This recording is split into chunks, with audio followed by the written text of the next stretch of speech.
Mheshimiwa Spika, tunazikumbusha pia mamlaka za serikali za mitaa kuongeza uwazi katika utekelezaji wa miradi katika halmashauri zetu.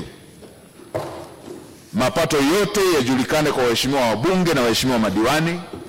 Masuala ya mapato na fedha za miradi ya maendeleo isiwe siri. Kila wakati katibu tawala wa mikoa wanapopokea fedha na kuzisambaza kwenda kwenye halmashauri zetu, watoe nakala ofisi ya mkuu wa wilaya, ofisi ya mbunge, meya, wenye viti wa halmashauri pamoja na madiwani.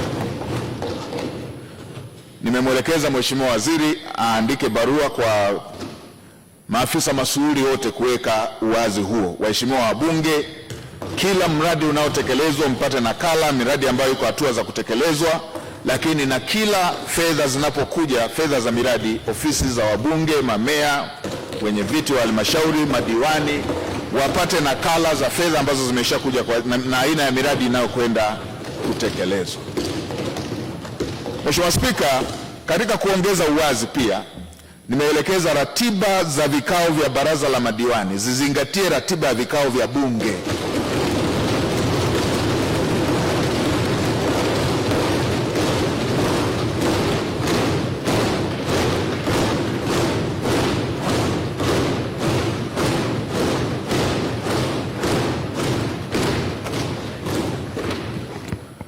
Mheshimiwa Spika, vikao vya bunge sio vya dharura. Hata leo tutakapoahirisha bunge tutataja vikao vya kukutana tena. Kwa hiyo ni rahisi kwa vikao vya halmashauri kupangwa kwa kuzingatia ratiba hizo za bunge.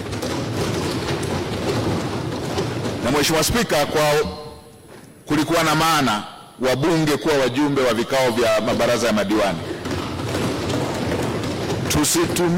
Tusitumie mazoea ya kuwatoa wabunge kwenye vikao hivyo vya halmashauri. Miradi yote ambayo ipo kwenye hatua za utekelezaji, gharama zake zijulikane na fedha zitakazokwenda kutekeleza miradi hiyo zijulikane. Lengo la kuweka uwazi huu ni kuweza kuwasaidia wabunge pamoja na wawakilishi wengine kuweza kufuatilia utekelezaji wake, thamani ya fedha na hali halisi ya utekelezaji wa miradi, ili waweze kuishauri na kuisimamia serikali vizuri. Ili kuhakikisha utekelezaji wa maelekezo haya, ninaomba waheshimiwa wabunge, mnaporejea majimboni, fuatilieni kwa karibu utekelezaji wa miradi ya maendeleo katika maeneo yenu. Na ninaelekeza, wekeni hata mawe ya msingi na zindueni miradi katika maeneo ambayo iko tayari.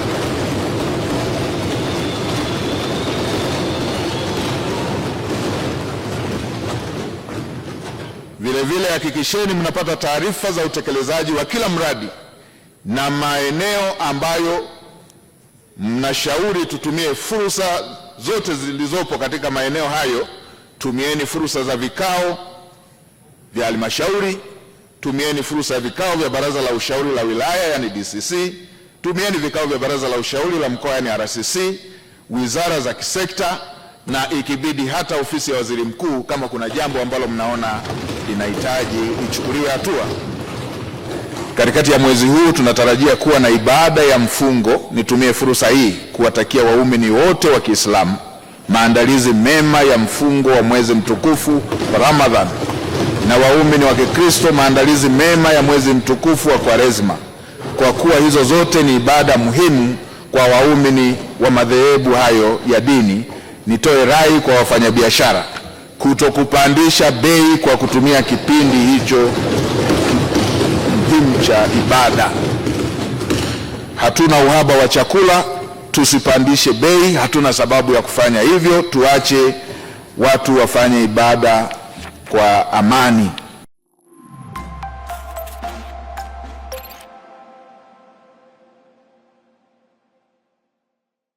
Endelea kuifuatilia YouTube channel yetu Jembe FM TZ. Subscribe, comment, like and share.